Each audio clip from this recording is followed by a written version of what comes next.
Thank everybody for coming today. This is kind of fun to be able to be in these small situations and be able to talk about things that really are pretty important for overall health. This is an open discussion, so if there's anything that I'm talking about that you want to ask questions about or get a little bit more information about, let me know. We can kind of stop. Now, to clarify, my major at BYU was actually soccer. It was not anything scientific, and then I realized it was going to be difficult to get into medical school with that as my major, so I changed last minute and made it in. Okay, so maybe I have you help me, Amy. Is Amy, because I'm technically deficient here. There we go. Oh, there we go. Okay. So I just want to introduce my family because it's going to be a little bit, they're my pride and joy. Anyway, that's my wife and I in Boston. Hannah, my daughter, is now 18. She's a ballroom dancer, and she's at a day-long practice today for their ballroom thing coming up. My son Caleb is 17. He's a soccer player like his dad. He's right now in the middle of a game. His team is ranked second in the state of Idaho. They're playing the first place team and they're winning 1-0, so pretty exciting for Dad. And then my daughter Gracie is 13, and she's keeping my wife and I young, which is nice. So when we talk about weight loss, when you go through your residency program in obstetrics and gynecology, you then go into practice and you have to take what's called the oral board exams. And that's a situation where they put you in front of 6 examiners over 6 hours, and they can ask you anything they want about any of your patients you see in the first year of your practice. It's kind of a nightmare. These are the people that are writing all the textbooks, and they're really smart. So you sit there and you examine, you talk about anything they want to talk about. Well, when I was done, I was kind of sick of studying what I was examined on, so I started researching weight loss and diet and nutrition stuff. And I learned quite a bit about it. And what has happened in the world of dieting is that people are making money off of it. I mean, I hate to say that, but it's a real money maker. When you think about it, if you can come up with a theory and then write a book about it and market it, how valuable is that? Okay, now, has anybody ever heard of the South Beach diet? Okay, the South Beach diet in its pure form was written by a cardiologist to help people who are suffering from high cholesterol and insulin resistance. It was a medical diet. It had nothing to do with weight loss. It was designed to get the metabolism back into a normal state. Anybody ever seen these South Beach diet labels at the supermarket now? Do you know how much money they're making off that diet nowadays? Tons. So it has now been taken from a health-conscious diet to we got to get people to lose at least 10 pounds so we can sell more products. Okay? And so when you look at dieting, you have to take the whole thing into consideration. We're a pretty amazing setup. Our bodies, our minds, and then our entire being, all of it is interrelated. And so what we take into our bodies is a big part of that. And there's a term called biochemistry, which I don't want to bring up too many of these terms, but biochemistry is essentially the way chemicals and our environment react inside of our bodies. Is anybody cold? I'm kind of a little bit cold. I'm going to shift this. So we're going to go over a little bit of that today. Okay. Now, when we balance the biochemistry in our body, everything that we take into our systems, everything that our systems are exposed to, can affect what we ultimately are health-wise and subsequently weight-wise. Go ahead and get the next one. Okay, these are the things that I hear a lot in my office. In fact, just yesterday I heard all of these things, which I thought was kind of interesting. Dr. Allred, I've been exercising and watching what I eat, but I just can't lose weight. What's wrong with me? Ever since I had my baby, I have had a hard time losing weight. Or once I turned 40, and then it just, lots of things you can fill in the blanks there. So this is my theory after reading everything about diet books. It's called the Oreo principle. We could stop the lecture here if this is actually true, but in your 20s, you lose weight eating Oreo cookies. in your 30s, you can eat them, but you know you're going to pay for it later. When you're in your 40s, if you look at them too long, you're going to start gaining weight. So anyway, I wish that was the case. That's not really the case. Obesity has become an epidemic problem. 2 years ago, primarily in the United States. As of right now, it is now an epidemic problem worldwide. It is taking over, I didn't add this to the slide, but it's actually now taking over starvation in third world countries as the number one endocrinological problem in third world countries. It surpassed smoking as the number one risk factor for preventable death 2 years ago. Our teens, so my teenagers that I showed you in their pictures there, if this trend continues, will outlive their children from health-related death causes. So if these trends continue, we're in trouble. Here's another question. Are we too entitled in this generation? Do we want it now and need it now and have to have it now? And is this leading to some of the problems that we're getting? And I'm actually going to tell you, I think that can be the case, but advertising companies and food companies are taking that to their advantage because they want to sell things and they want people to buy things that are healthy when they may not be. And so some advertisers are using this. Some of the trends we're seeing in food that have been coming throughout the years. Years and years ago, to decrease cholesterol, we instituted the low-fat diet. Does anybody remember that? And for low-fat foods, fat tastes good. I mean, I hate to say it, but it actually tastes pretty good when you're eating something that's really high in fat. So if you take the fat out of something, how's it going to taste?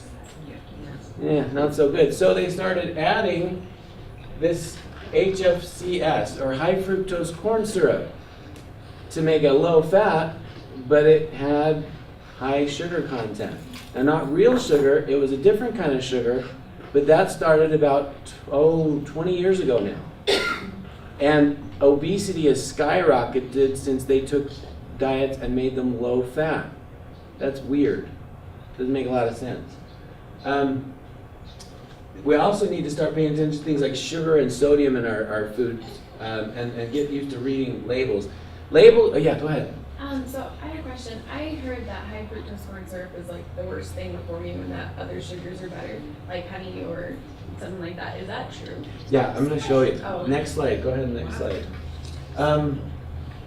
This is what makes everything legit, okay? And I put a little picture of cute little blossoms just because research, doesn't it make you feel better about the things you're reading?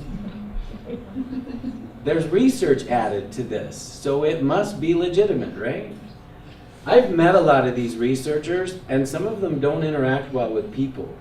Some of them do, but they're a little different. Now, I took this out of an actual article. Scientists conclude that no significant metabolic difference between consuming high fructose corn syrup and sugar.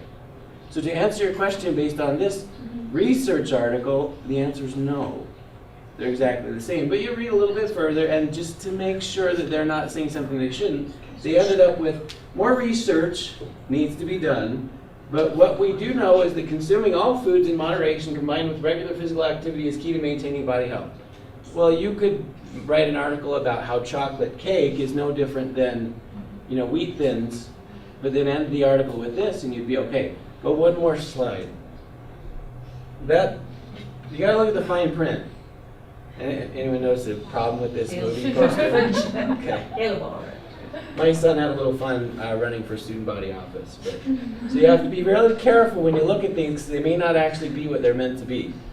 So this is the doctor that wrote the article. Doctor, I took his name out, is a cardiologist, so that's legit, right? And he graduated from Harvard College and Harvard Medical School, which is a big deal. His research laboratories conducted numerous studies and published widely in the areas of nutrition and weight management. He is an advisor to the food and beverage industry, and this is what I think is extremely interesting and telling, and has received unrestricted educational grants from the Corn Refiners Association. So research is really legit, isn't it? Because he's making bank on that research, and he needs to continue that research, and so therefore sugar and high fructose corn syrup in that article are the same. So we have to be really careful about what we read. These diet books that come and go, they come and go for a reason. They have a basic idea, but they're not hitting it where we need to hit it. Okay. So now there are certain problems that can make it difficult for you to lose weight. So these 3 instances that I talked about before, I'm doing everything I need to. I just turned 40, I just had a baby, and I can't lose my weight. There may be medical problems that make it difficult for men and women to lose weight. And so having a complete medical history, physical examination, appropriate laboratory testing based on your age or symptoms can actually diagnose most medical issues in regards to weight gain, weight loss problems. And that can be done in the office just with a routine annual health exam and discussing some of the issues that you're having. But what happens if your tests are normal? And that's actually oftentimes what happens more than 80% of the time where we evaluate for weight-related problems. Those tests are going to come back normal. We've got to get back to some of the basic issues of living a healthy lifestyle that can help us manage our weight. Okay, go ahead. Okay, food is good.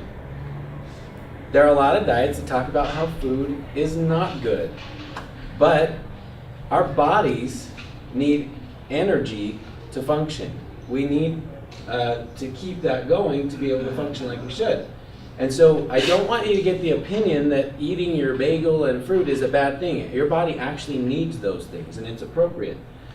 But when we're looking at the types of things we eat, we first need to take into consideration a couple of vital signs. And I have these written down here. These are different vital signs. The DCI is what we call the daily caloric intake. Now, there are a lot of diets out there that are saying, oh, you don't need to worry about the number of calories you eat in a day. You just eat healthy foods and you're not going to gain weight. Well, I had a little bit of a wake-up call after I finished my residency. My residency program was kind of not a great lifestyle. It was over 100 hours a week of working. My kids refused to believe that I lived at our house at that time, and it just was not conducive to a healthy lifestyle as far as sleep and exercise. But I was a doctor. I knew what was healthy, and I figured I was doing pretty good. Well, you know, after 4 years passed, I got on the scale after my wife had our 3rd baby, and because she wanted me to lose weight with her. Have you guys ever asked your husband to do that? And I don't need to do that, but sure, honey, I'll do it. So I went and weighed in, and I had put on over 20 pounds from when I had started the whole process, and I was a little bit kind of frustrated with it. So I started keeping tabs on how many calories I was eating, because I thought I was eating healthy. I was eating over 2.5 times the number of calories recommended for someone my size. And so started realizing, wow, maybe the types of foods I'm eating are becoming a problem. So it's important to understand what your daily caloric intake is, but to be cautious about the types of foods you're eating to make that work. Christy talked about the BMI. Now I'm going to give you a little bit of background on the BMI. It was developed over 50 years ago in New England from a kind of a small subset population, and so, but no one's ever redone the studies. So don't put too much into the BMI. It is an important guidepost, but you know, somebody like Michael Jordan, in the peak of his career, he had a BMI that put him in the obese range, and so obviously he's not obese, and so that has to be taken into consideration. But it's an important subset that we measure health by. And then waist circumference is another one that we have to look at. For men, waist circumference just around the waist, over 40 is high risk for heart disease. Women over 35 is high risk for heart disease. So, going back to the food that we eat, low calorie food may not be low impact food. And I'm going to do something that might get me run out of town. I tried it once before at a Relief Society thing, and I got in trouble. Anyone ever seen this before? You know what it sounds like when you open it up? Yeah. We hear that at our house every morning. Just, you know, a happy sound. Mm-hmm. This fits right here. Anyone know how many calories are in this? 0. This is a high impact food. I hate to say it, but it is a high impact food in trying to lose weight. So we have to be really cautious about that. And we just had that, my wife's gonna kill me, but you know, I took one of her Diet Cokes to bring down here to discuss it. It's not just Diet Coke. Things like this are high impact foods on what happens with the biochemistry in your body. No, you don't have to put it on your calorie list for the day, but you may have to really fix some things if you do this consistently. Okay, so when we're looking at food, natural is better. Oh, no worries.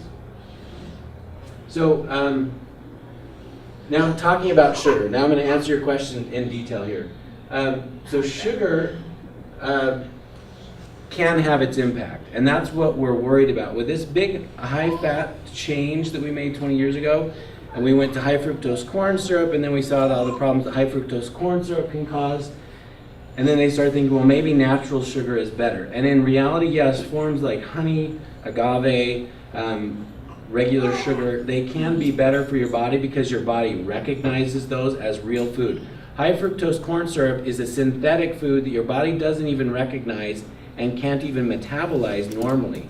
Like the stuff that can be in soda. The high fructose corn syrup that you can get there goes in your liver, which takes care of the sugar that you eat, can handle sugar because it can break it down. But it can't handle this stuff, and so it has to do something unusual which throws your metabolism off and makes it harder to lose weight. And so a little bit of this isn't a problem because it's in moderation, but a lot of it can really throw things off. And so yes, a lot of those things are a little bit better. Yeah. I would just like to know a little bit about the high impact versus low impact foods. Okay. What, So, you know, and I guess I have to qualify that. If we're talking about a high impact food being bad, we're talking about foods that you eat that will go in and throw off your metabolism. Right. So your body's designed to digest food, and that's how we get energy. So if you eat, say, pick a fruit, eat a strawberry, okay? That's something that actually has a fair amount of sugar in it. But it's naturally occurring sugar, and it also comes with naturally occurring fiber. So when it goes into your body and you start to digest it, the sugar doesn't go into your bloodstream very fast because that fiber actually works as a filter to slowly release it into your bloodstream. Whereas if you eat a piece of sugar candy, or strawberry candy, let's say, that sugar has nothing to prevent it from going straight into your system. That sugar goes up high, and as soon as it's digested, it goes straight to your liver. Your liver then has to take all that sugar and deal with it. But if it's tons of sugar at once, the liver only has a certain amount of enzymes to metabolize that sugar in a healthy way, and all the excess overloads the liver, and it has to start shunting it into other parts of your body to get it out of the system. And so those are the high impact foods. Low impact foods are foods that your body can handle very easily. And that's when we look at whole fruit and vegetables, foods in their most natural form, whether they have a South Beach label or not, are the best for your system, okay? Because our bodies are designed to digest and metabolize those better. So that's where we run into problems. So food is critical in weight loss. And so if you're looking at getting some help with that, we have some things in our office that I put together to allow you to kind of adjust your dietary patterns and habits. Going on to exercise, I love these two pictures. Okay? There are different levels of exercise, okay? I'm pretty sure that's a California license plate. Can't be Idaho. Okay. So, minimum requirements for exercise. I'm just going to tell you, as far as maintaining your current level of health, 30 minutes a day for at least 5 days out of the week. That's to maintain where you are and not get any worse, okay? So, just an example of calorie burning. Walking will give you, for 30 minutes, give you about 120 calorie burn. Jogging is about 280, elliptical machine, around the same thing. A bowl of wheat checks and skim milk, that's about all you've been able to maybe even half of it you've been able to burn off. Now, I'm not talking a serving. Notice, I just said a bowl. Have you ever checked the servings? Isn't it so frustrating the way they do that? So if you want a bowl of cereal, most bowls are like that. You fill that bowl up, that's about 2.5 servings of the food you're eating. So, and you have to be cautious about this because we were trying to teach our children a point about sugar cereals. They wanted us to get them all the time. We're like, kids, there's a lot more sugar, a lot more calories in these, as opposed to this Raisin Nut brand. We were wrong. Actually, Captain Crunch is healthier. It's really sad. But you got to look at those things. Now, your exercise, a lot of people think, okay, if I start exercising and I do it for a week, I'm going to lose weight. Exercise, unfortunately, is not the key to losing weight. It's the key to being healthy and strengthening your body so that when you adjust your diet, you'll lose weight. So any kind of weight loss program, exercise is important. But what exercise does is it creates an environment in your body where you can manage those sugar highs better. In other words, your muscles can utilize it better, your liver can utilize it better, and if you're not exercising, that won't happen. So don't go off and start exercising on these minimal levels and think I'm going to lose weight. You're just going to maintain and hopefully make yourself healthier, but you won't see any changes in weight. Now, I have done a few marathons and I did lose weight. But my daily caloric expenditure when I was training for my marathons was over 1,000 calories a day. That caused some weight loss. But that's also something I'm paying for because it hurt my body. I mean, it was hard to do that much. And so in excess, that can be a problem. And so exercise, we need to tailor it so that we're living healthy and happy. Okay, next one. Now, you can get some good dieting apps with your smartphone. Okay, these are some that I've used before. This is my favorite one, MyNet Diary, and what it does, I just kind of type in what I eat. And as you get used to using it, you have to manually put in everything. But once it gets used to who you are, you can go in for breakfast and it'll show you the last 5 or 6 things that you've had for breakfast. You just click on it and it'll put that in there so that you can get an idea as to what your realistic calorie intake for the day should be. And the cool thing about these is it starts to show you where you're messing up. So I was actually doing pretty good on calories, pretty good on sugar, but I was getting half of my sodium at breakfast, the other half at lunch, and then I had my big sodium meal at dinner. And I didn't even realize it. Cold cereal is loaded with sodium. Didn't realize that, but this app told me it was, which is kind of nice. If you're not aware of those things, it'll tell you where you're having problems. You can also track your progress. You can make better food choices because this one actually at the end of the day will tell you, hey, by the way, you could probably do better if you avoided A, B, and C in your diet and substitute it with something else. This Lose It does it as well. MyFitnessPal helps you to coordinate all your exercise and you can do it in groups. So if you really like group exercising and dieting, you can do that. And then you can also get your own BMI calculator online too. Okay, stress. That can really mess up the system.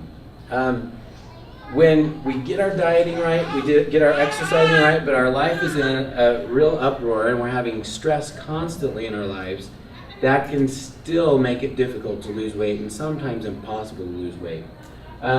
It creates a real hormonal upheaval in your body, which makes it hard for you to metabolize the food that you're eating. And so we need to identify stressors that we have in our lives, realize there's some we can't get rid of, and then there are others that we can, and then there are others that we can make a little bit easier, and try to start going through those. No, that won't happen by tomorrow, but this whole weight loss progress shouldn't just be for the reunion that you want to go to and look good. It should be for lifelong health, and so that's what we're looking at. So this is my daughter Hannah going to her last dance. That's stress relief for her. She gets out, she has fun with her friends. We should all be looking at doing, not necessarily going to a high school dance, but doing things with, people that you love. My daughter Grace with her friend and their moms at an Imagine Dragons concert. Okay, that's fun, that's stress relieving, and they all kind of went in bad moods, I'll be honest with you, but they came back really happy. So it was nice. So look for things you like to do. Avoid the stress if you can. Reading, journaling, exercise, music, massage, intimacy, appropriate, healthy intimacy, family time. Be really cautious about stimulants and sedatives when you're dealing with a lot of stress. Yes, sometimes they can be very helpful, but sometimes they can perpetuate the cycle. Okay, next one. Sleep, also very important. It helps the body to repair at night, helps to stabilize your metabolism, and then you need to find the right sleep hygiene for you. Are you getting too much? Are you getting too little? As we age, unfortunately, we don't need as much sleep, but we get a lot more done. You might wake up feeling just as rested as you did with 7 hours as you used to with 9 or 10 hours, and so watch that. Some of the difficulties, I hate to say it, but caffeine does affect your ability to sleep no matter when you drink it. It can affect it more so obviously before you go to bed at night, but if you're doing a lot in the morning, it could be a real problem. I had someone come in to my office complaining of a lot of tiredness. She was on every herbal supplement known under heaven that substitutes for caffeine. So she was taking the equivalent of almost 40 cups of coffee in a day. Surprisingly, her heart rate was in the 200s when she saw me. But she could not sleep. Go figure. Okay, next one. Oh, and it gives you energy. That's my son doing a little energy thing. Okay, so change is going to take time. We have to use the climate that we have available to us and try to control things. We're going to talk a little bit more about this in the lecture I do on fatigue, but we have to act differently than we're acting now if something isn't working for us. There's two books that my wife recommended. One called Switch. It's a really good book on facilitating change in healthy lifestyles, and then also The Brain That Changes Itself. Now we have this idea that 21 days is all you need to change a habit. Sometimes it takes a lot longer than that. If we've established a habit of unhealthy eating over the course of 15 to 20 years, it's going to take a lot longer than 21 days to completely reverse that. So be patient with yourself and be nice to yourself because this may take some time. Healthy amount of weight loss. This is your goal that I would recommend. Starting at the weight you are now, 5% of that weight in 1 year. That sounds so frustrating, but that is healthy weight loss that stays off and helps you to change your body mechanics so that you can continue to do that as years come on. Okay, next one. Okay, so I actually really struggled for the first few years of my career. I hadn't been exercising like I normally had. I hadn't been eating well, and I had a really hard time. And then there's some things in business and in family that really went bad. My dad ended up getting cancer, and so it was kind of a low point for our family. So as many people who are runners start doing, I started running to kind of deal with it. And my dad's still there, and in the course of all the stress, the failure, the eating issues and things like that, that's me at the end of the Boston Marathon with my parents. My dad's a cancer survivor now, and that was what got me going and got me back on track. Every one of us have the capability to get where we want to or need to be if we start. And it's my hope that we can do that. And that's it. Thanks. Any other questions? Yeah. Oh, go ahead. Sorry. So is juicing bad for you then? Because you're kind of taking out the fiber but still getting that full sugar content?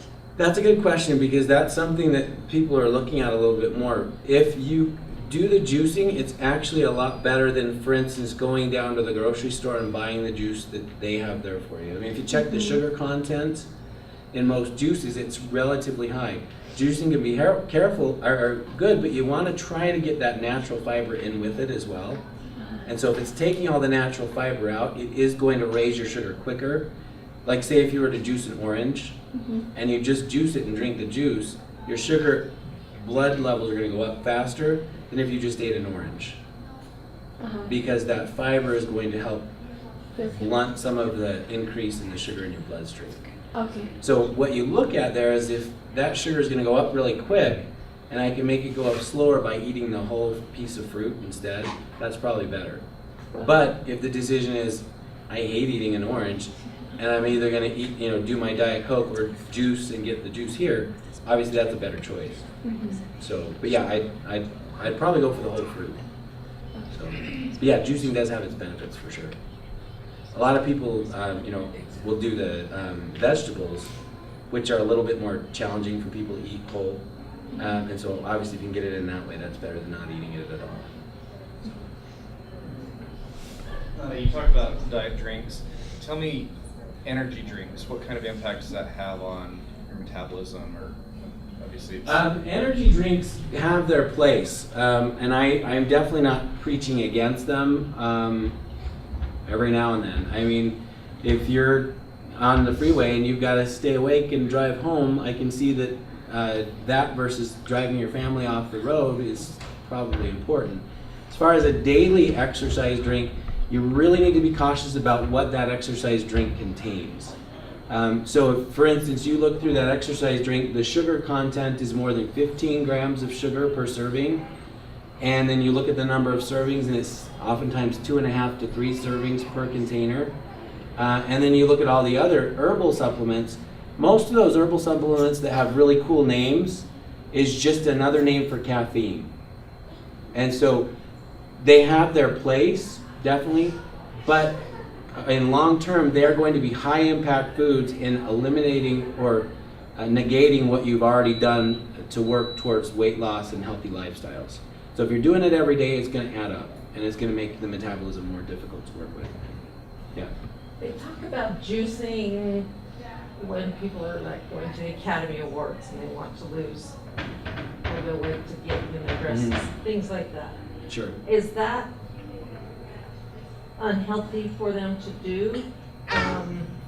You know, I don't know what they put in there, but yeah, I mean, there are ways to lose weight rapidly, which is, you know, I guess if you've got a moment in life that you need to have that, you can do it. But again, that takes this equilibrium way off balance. And so if you want to do that and then stay there and change your lifestyle that way, that can be done. It's just much more challenging and shocking to your body.